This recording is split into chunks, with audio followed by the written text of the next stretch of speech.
শাড়ি আর লড়ছে না। তাই এবার শাড়ি যখন লড়ছে না, দেখে পক্ষী দেহত্যাগ করছে, তাই সেটা লক্ষ্মী মৃত্যু পক্ষী ছুড়ে দিয়ে চলে যাচ্ছে। এবার যখন চলে যাচ্ছে, শুভ পক্ষী এবার বৃক্ষ থেকে নেমে আশা করে উড়ে শাড়ির নিকটে এসে বলছে, শাড়ি ও শাড়ি,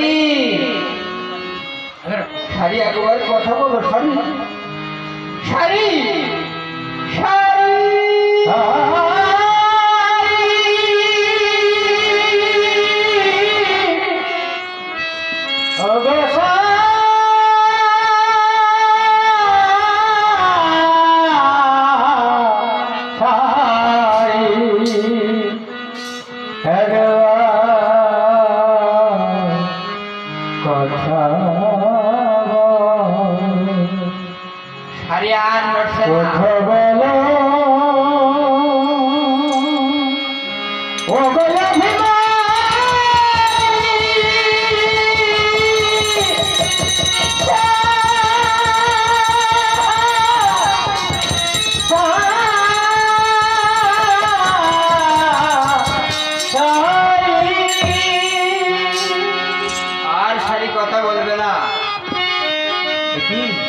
শাড়ি, তুমি আমাকে ফাঁকি দিয়ে চলে গেলে শাড়ি।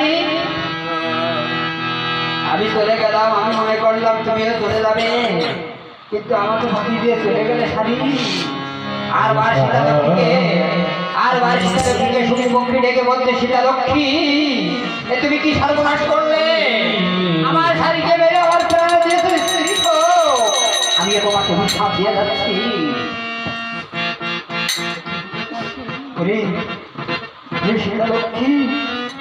অযোধ্যায় প্রভু রামচন্দ্র তোমাকে বিবাহ করে যেদিন বনবাসে দেবেন, সেই দিনে বলতো স্বামী সম্পর্ক বড় যন্ত্রণা।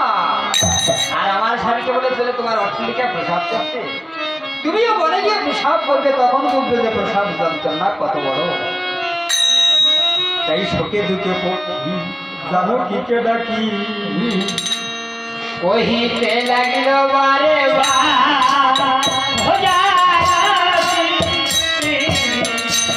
জানো না